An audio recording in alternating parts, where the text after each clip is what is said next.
भारत के प्रथम राष्ट्रपति डॉक्टर राजेंद्र प्रसाद थे।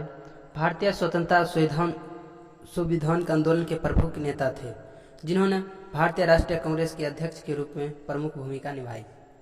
इन्होंने भारतीय संविधान के निर्माण में भी अपना बहुत ही योगदान दिया था।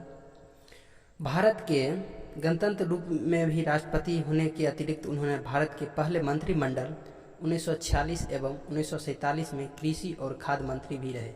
लोकप्रिय होने के कारण राजेंद्र बाबू या देश रत्न कहकर पुकारा जाता था। वे भारत के प्रथम राष्ट्रपति थे। उनका कार्यकाल 26 जनवरी 1950 से लेकर 24 मई 1962 तक था। उनके साथ उपराष्ट्रपति सर्वपल्ली राधाकृष्णन थे। उनकी मृत्यु 28 फरवरी 1963 ईस्वी को पटना, बिहार, भारत में हुआ था।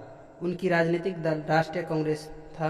उनकी जीवन संगिनी राजबंशी देवी, जिनकी मृत्यु 1961 ईस्वी में हुआ था।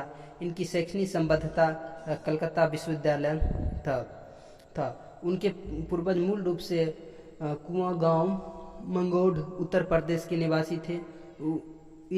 यह एक कायस्थ परिवार था। कुछ कायस्थ परिवार इस स्थान को छोड़कर बलिया जा बसे थे।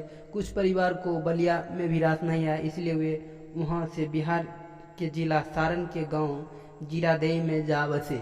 इन परिवार के कुछ शिक्षित लोग भी थे। इन्हीं परिवार में राजेंद्र प्रसाद के पूर्वज का परिवार भी था। जीरादेई के पास एक छोटी सी रियासत थी, हथुआ। चूंकि राजेंद्र प्रसाद दादा पढ़े लिखे थे, अंत में उन्हें हथुआ रियासत की दीवानी मिल गई। 25-30 साल तक वे उस रियासत के दीवान रहे। उन्होंने स्वयं भी कुछ जमीन खरीद ली।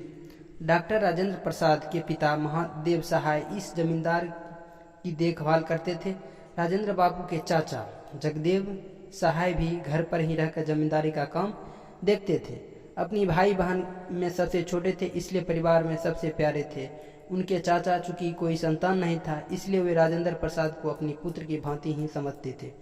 दादा दादी, माता पिता, चाचा चाची के लाड प्यार में ही डॉक्टर राजेंद्र प्रसाद का लालन पालन हुआ था। दादी और माँ पर भी उनका पूर्ण प्रेम बरसता था। बचपन में डॉक्टर राजेंद्र प्रसाद बहुत जल्दी सो जाते थे और सुबह जल्दी उठ जाते थे। उठते ही माँ को भी जगा दिया करते थे, फिर सोने नहीं देते थे। अतः माँ भी प्रभाती के साथ साथ रामायण, महाभारत की कहानी, भजन पूजन आदि सुनाया करते